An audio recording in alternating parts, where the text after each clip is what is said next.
Era um dia como outro qualquer no Rio de Janeiro, com o sol quente e a cidade em movimento constante. Naquela tarde, eu estava a bordo do ônibus 174, voltando para casa após um longo dia de trabalho. O trânsito parecia mais lento do que nunca, e as vozes abafadas dos passageiros criavam um murmúrio de fundo, enquanto todos tentavam lidar com o calor e a espera interminável. Enquanto olhava distraído pela janela, percebi que algo estava errado. O ônibus estava parado há um tempo considerável, e um silêncio estranho começou a se espalhar. Levantei o olhar e vi um homem com uma camisa amarrada na cabeça e um olhar inquietante. Ele estava no corredor, segurando algo que parecia ser uma arma. Meu coração deu um salto e um frio percorreu minha espinha. O silêncio se transformou em gritos de medo quando percebemos que estávamos diante de um sequestro. O homem começou a gritar, exigindo que o motorista abrisse a porta. Seus olhos pareciam arregalados, uma mistura de desespero e fúria que nos deixou petrificados. O ônibus se tornou um cenário de pânico instantâneo, com pessoas abaixando a cabeça e sussurrando para aqueles ao seu redor. Nesse momento, o motorista e o cobrador conseguiram fugir abandonando o veículo. Alguns passageiros também conseguiram escapar pulando as janelas e pela porta traseira. Enquanto o sequestrador ameaçava com a arma, um sentimento de impotência se instalou. Olhei ao redor e vi o rosto apavorado dos outros passageiros. Todos nós reféns de uma situação que parecia inacreditável. As sirenes das viaturas de polícia começaram a se aproximar, mas a tensão só aumentou. Senti um aperto no meu braço. Olhei para o lado e me deparei com o sequestrador, com seu olhar enlouquecido fixo em mim. Ele segurava a arma com firmeza, e meu coração parecia querer escapar do peito. Sem dizer uma palavra, ele me puxou para fora do meu assento, agora segurando a arma contra minha cabeça, gritava ordens para que eu dirigisse o ônibus. Eu chorava de desespero enquanto tentava dizer que não sabia dirigir. A frustração do sequestrador logo se tornou evidente quando o olhar do homem se tornou selvagem e desesperado. Eu podia sentir seu dedo pressionando o gatilho com mais força. Um som estridente ecoou quando ele disparou contra o vidro da frente. A bala estilhaçou o vidro em um estouro ensurdecedor. Era uma tentativa de intimidar os jornalistas que se posicionaram perto demais. O sequestrador, alimentado por uma mistura de desespero e insanidade, avançou para sua próxima vítima. Seus olhos percorreram o interior do ônibus até pousarem sobre uma mulher passageira, cujo olhar refletia o mesmo terror que todos nós compartilhávamos. Ele a agarrou pelo braço e a puxou para perto da janela. A mulher segurava um batom em suas mãos trêmulas. Ele apontou a arma para a cabeça dela e ordenou que ela escrevesse nas janelas, com letras trêmulas e desajeitadas, frases que pareciam um manifesto de insanidade. Ela começou a escrever nas janelas frases como: "Ele vai matar geral às 6 horas. E ele tem pacto com o diabo." O olhar do sequestrador permanecia fixo nela, sua expressão contorcida refletindo um poder sádico que ele parecia sentir ao ver as palavras sendo escritas. A mulher terminou de escrever as frases e seus olhos cheios de lágrimas enquanto voltava para o seu lugar.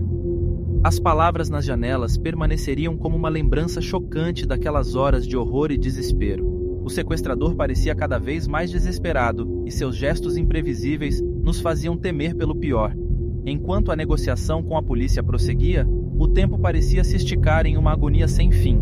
Foi então que ele agarrou uma mulher como um escudo humano, seu olhar insano encarando todos nós. Foi então que começou a descer do ônibus. Um grito ecoou pelo ar quando um policial, confrontado com a cena, tentou agir atirando contra o sequestrador. O projétil errou seu alvo, atingindo a mulher de raspão no queixo. O destino traiçoeiro não havia terminado com a mulher. Enquanto o sequestrador se movia, ele desferiu mais 3 disparos, acertando a mulher nas costas. Com sua refém morta, o sequestrador foi imobilizado enquanto uma multidão correu para tentar linchá-lo. Ele foi colocado na viatura com outros policiais e dali nunca mais saiu com vida. A partir daí, lembro-me apenas de acordar em um leito de hospital. Segundo os médicos, meu cérebro se desligou após um momento traumático. Meu corpo havia se recuperado, mas minha mente nunca mais esqueceria aquele momento terrível. Era uma manhã como outra qualquer. Entrei no ônibus, agradecendo silenciosamente por ter conseguido um assento vazio perto da janela. Meu destino era o centro da cidade onde trabalhava há 10 anos. Olhei no relógio que marcava 5h25. Relaxei aliviado por não estar atrasado dessa vez. mas não fazia ideia de que aquele seria o início de um pesadelo. Poucos minutos após o ônibus partir, um homem de camiseta branca e máscara subiu, e um arrepio percorreu minha espinha.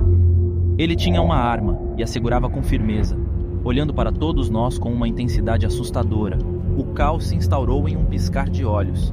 Ele começou a gritar, exigindo que todos nós nos abaixássemos e obedecêssemos suas ordens.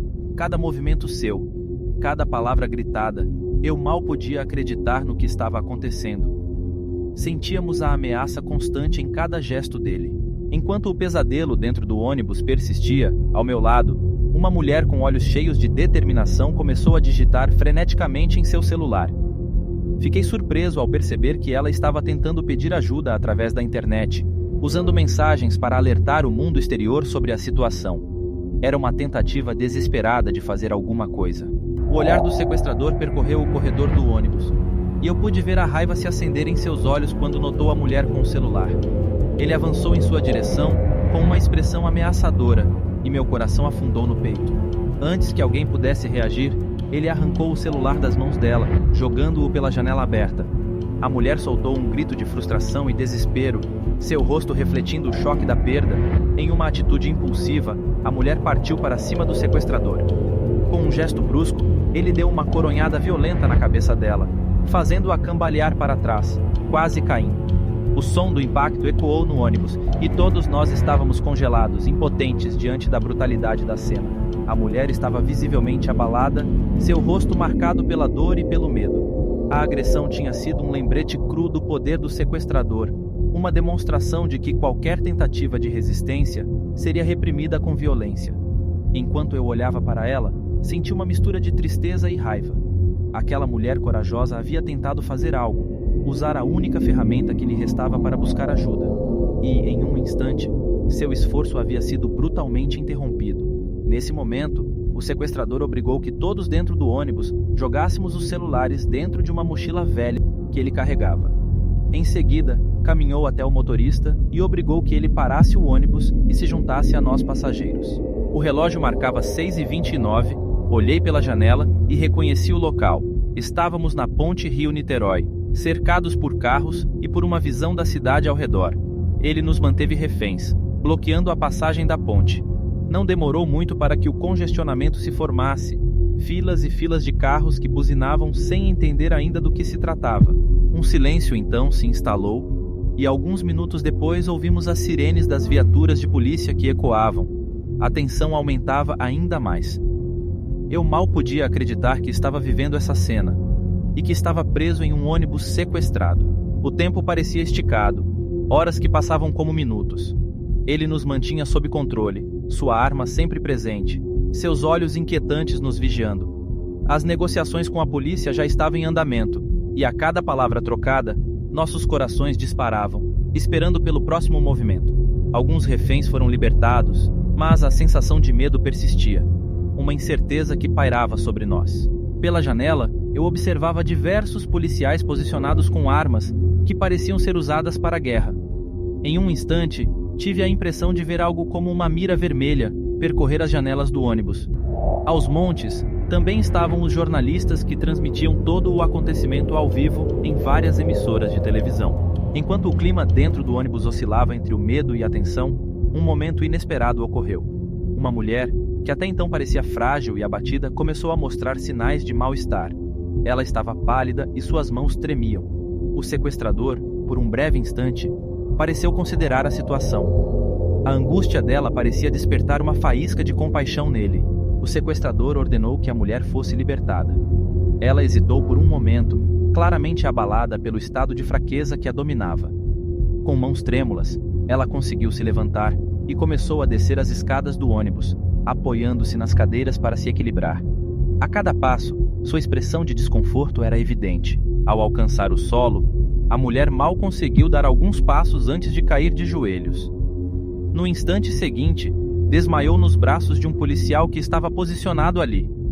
O oficial agiu rapidamente, segurando-a para evitar que ela caísse com força no chão. Um grupo de policiais correu em sua direção, preocupados com a saúde dela. O sequestrador observou a cena com uma expressão indecifrável. Por um momento, Ele parecia perturbado pelo estado da mulher que ele havia libertado. As negociações momentaneamente pararam enquanto os policiais cuidavam dela. O ônibus inteiro estava em silêncio, todos nós observando com apreensão o desenrolar da situação. Após alguns minutos, a mulher recobrou a consciência, mas ainda parecia extremamente fraca. Os policiais a ajudaram a se levantar e, com cuidado, a levaram para longe do local. O sequestrador assistiu tudo isso silenciosamente. De repente, o som do tiro ecoou como um trovão. O sequestrador, surpreendido, foi atingido em um momento de hesitação. Seu corpo foi impelido para trás com a força do impacto, sua arma caindo no chão. O estampido do tiro reverberou em nossos ouvidos, enquanto nós, reféns atordoados, tentávamos compreender o que acabara de acontecer. Um atirador de elite havia agido e o sequestrador havia caído, mas ele não estava incapacitado. Com uma expressão de dor e raiva, ele se virou em direção à origem do disparo. Era claro que a situação estava prestes a atingir um ponto crítico. Foi nesse momento tenso que as ações do BOPE entraram em jogo. Vestindo seus trajes táticos e armados até os dentes, emitiam comandos claros, dando início à operação de invasão. Os policiais do BOPE agiram com precisão e velocidade impressionantes. Rompendo as portas do ônibus, eles entraram de forma coordenada, posicionando-se para minimizar os riscos aos reféns. O interior do ônibus, que até então havia sido um cativeiro opressivo, agora estava repleto de agentes altamente treinados e determinados a colocar um fim à situação. Um confronto tenso e rápido se desenrolou dentro do ônibus, com os policiais do BOPE se movendo com agilidade para neutralizá-lo. Gritos, ordens e o som de impactos ecoaram pelo espaço confinado. Finalmente, o sequestrador foi dominado. Ele estava desarmado e gravemente ferido. O alívio misturado com o medo ainda pairava no ar, mas finalmente estávamos a salvo. Olhei ao redor, vendo a mistura de rostos assustados, os olhos que testemunharam o terror. Nesse momento, fomos saindo do ônibus um a um. O ar do lado de fora parecia fresco e revitalizante quando finalmente saímos do ônibus. O sequestro havia chegado ao fim, mas as marcas deixadas por aquele dia permaneceriam conosco por muito tempo. Me chamo Júlio e o relato que estou prestes a contar aconteceu no dia 19 de julho de 2001. Acordei naquela manhã de sol e embarquei às 6h20 da manhã no ônibus Jardim Irene, com destino a São Mateus, região metropolitana de São Paulo. Tudo parecia normal, como sempre ocorria. Uma fila enorme para embarcar a correria para encontrar um assento vazio.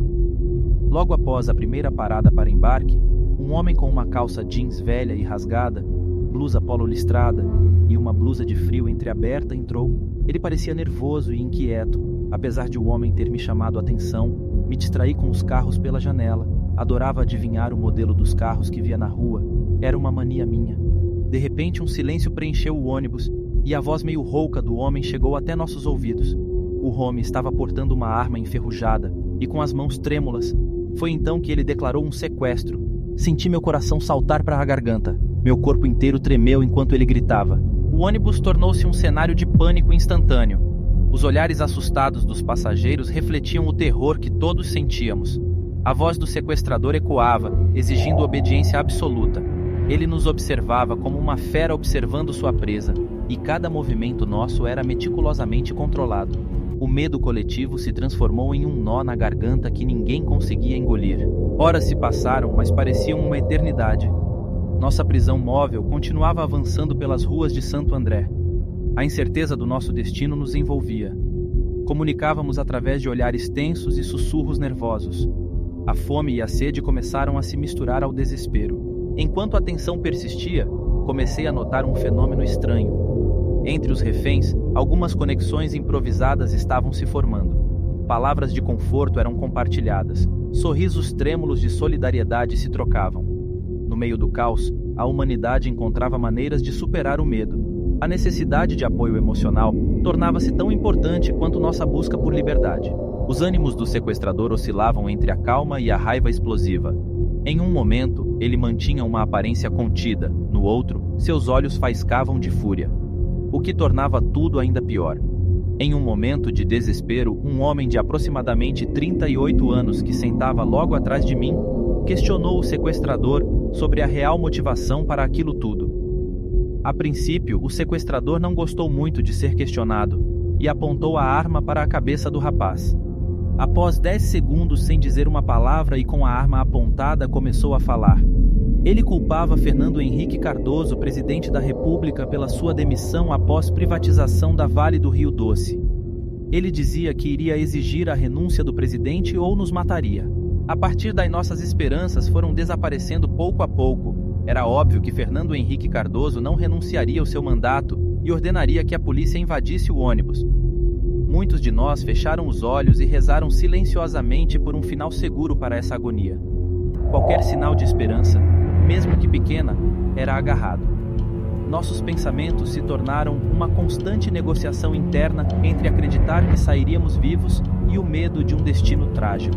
Com o tempo, compartilhamos histórias pessoais e sonhos interrompidos. As paredes invisíveis entre os reféns começaram a se dissolver enquanto compartilhávamos nossas vidas. Cada pessoa ali tinha um passado, uma família, sonhos por cumprir. A humanização uns dos outros trouxe uma dimensão mais profunda à nossa luta compartilhada. O sequestrador começou a mostrar sinais de exaustão. Sua voz, que antes ecoava com autoridade, agora soava cansada. Ele começou a murmurar sobre suas próprias angústias e frustrações, revelando uma fragilidade que contrastava com sua pose ameaçadora. Essa foi a nossa chance, e começamos a elaborar um plano para acabar com aquela angústia. Havia além de mim outros 6 homens dispostos a um conflito corpo a corpo. Aos poucos, sem que o sequestrador notasse, nos posicionamos de forma que minimizasse os riscos de alguma fatalidade. Quando, em um momento de distração, o sequestrador colocou o revólver na cintura. Era a brecha que esperávamos. Nossos corações aceleraram. Com um grito, nos lançamos contra o sequestrador. Enquanto eu agarrava o pescoço, outros 2 brigavam com os braços quando, de repente, um tiro atordoou a todos. Senti as forças indo embora e o corpo do sequestrador desfalecendo. O tiro acertou a região do peito e o sangue cobria todos nós. Ele estava morto. E o caos instalado, ouvia-se gritos e lágrimas por todos os lados. Mas finalmente sentimos um gostinho da liberdade que tanto buscávamos. A chegada das autoridades marcou o fim do nosso cativeiro. Enquanto saíamos do ônibus, misturando-se com os aplausos da multidão que nos aguardava, percebi que esse evento havia nos transformado. As marcas desse sequestro permaneceriam conosco, uma cicatriz emocional que nunca desapareceria completamente. A sensação de liberdade era amarga, pois carregava consigo as memórias das horas de terror que vivemos juntos. Mas, ao mesmo tempo, havia uma sensação de vitória por termos enfrentado o pior e sobrevivido.